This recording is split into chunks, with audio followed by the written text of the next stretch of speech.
I'm now joined today by Mr. Ben Deighton and Mr. Yang Yuguang. Gentlemen, fantastic to have both of you joining us on our special segment today. First, let's come to Mr. Deighton. Of all the 10 sci-tech news stories, can you talk to us about what impressed you the most and how do you interpret these scientific advances and their role in global technological innovation?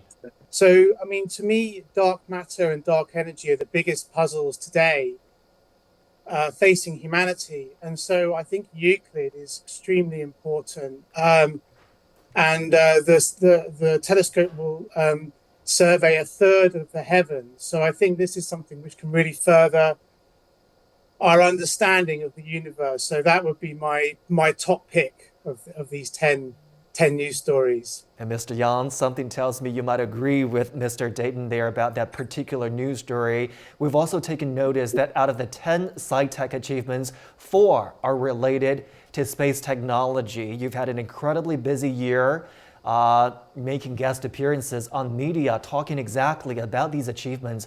What do you make of it? What impressed you the most? Well, of course, the 2024 is a very, very meaningful year for the space science and also the astronomy. You know that the Euclid is already beginning to draw a giant map of the whole universe. And even, you know, that although today we only after half a year when we get the sample from the far side moon, the scientists has already discovered very important evidence of the volcanic activities of the far side of the moon. And also, you know that the James Webb Telescope has helped the scientists to get the images of the ice in universe. And also the European scientists found the biggest black hole in the Milky Way galaxy. We can have more discoveries by the scientists. The engineers help the scientists to get more data, and with the analysis of these data, so the great discoveries is on the way. So this is really exciting for 2024. Gentlemen, it's hard to miss that many achievements are the result of collaborations among research teams from different countries. Mr. Deighton, how has international collaboration contributed to these scientific breakthroughs, and what are the benefits of such partnerships? I think the problems that we face as a society are international, things like climate change, disease outbreaks, and these things can only be tackled by countries working together. And this is the best way to get the best minds to address these great problems. So I think we need to remove international barriers that prevent this. So we need support for researchers to travel. We need open collaboration between countries. And I think programs such as the European Union's Horizon funding scheme are a really good example, where countries will pool resources and then use those resources to allocate them to international science collaborations. And we need more of that.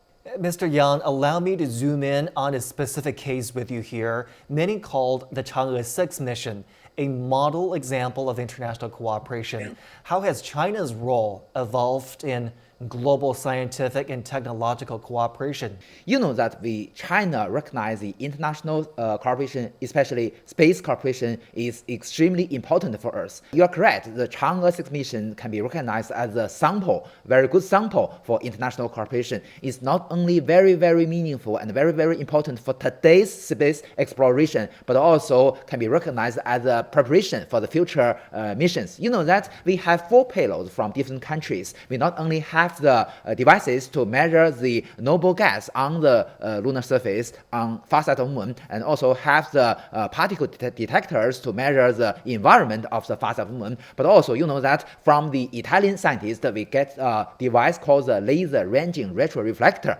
So with this device, is already placed on the moon with the lander of Chang'e 6. In the future, if we have another spacecraft in cislunar space, which have a laser source, we can measure the precise distance from the spacecraft to the lander. So this will be very useful for our future missions in cislunar space, especially in far side of the moon. So today we can see that the moon is already been a hotspot for all space-capable nations. Mr. Deighton, you talked about removing the barriers in international cooperation.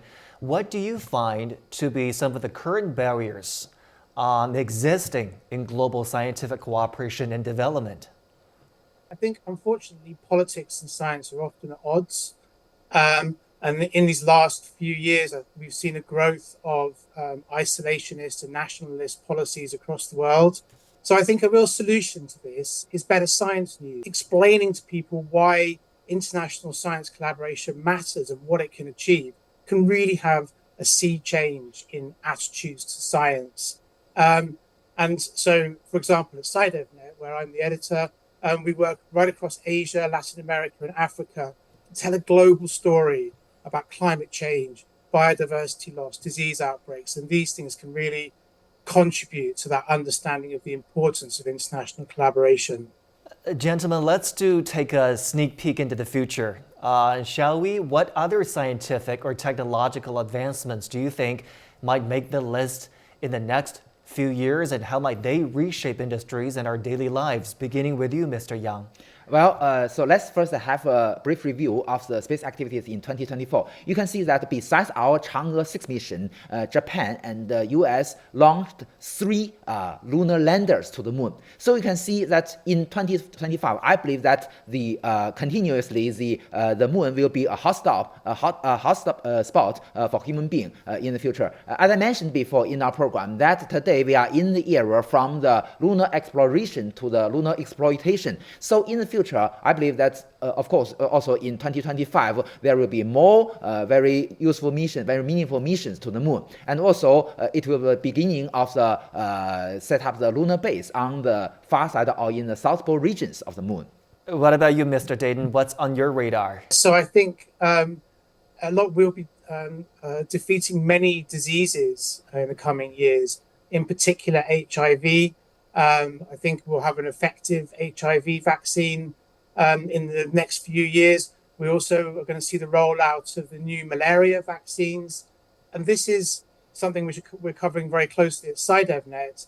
And this is something which is going to transform some of the world's poorest regions and enable them to become economically active or more economically active. And this will have a very big impact on international development. Mr. Deighton, one more question for you. We know you've been in close contact with Chinese scientists over the years.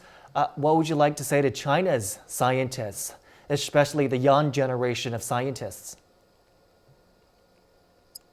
Well, I think the world has a lot to learn from China, and I'd like to encourage them as much as possible. The work they're doing is extremely important, and the world needs you, and it needs collaboration, as we've discussed previously. So we need a global exchange of ideas so that people all over the world can learn about science, can collaborate. And the World Federation of Science Journalists represents 10,000 science journalists around the world. And we have a conference every 2 years. And there's a very strong possibility that this conference will come to China in 2029. And this is something which will have far-reaching impacts across East and West. I think if we as science journalists can get to know each other, can collaborate, that can catalyze change, helping societies successfully take on some of the challenges that we've discussed. And China certainly has a lot to learn from the rest of the world. And when we make that a two-way street, the world's communities stand to benefit. Mr. Deighton, Mr. Yang, we appreciate your expertise and analysis. Thank you so much for making time for us today.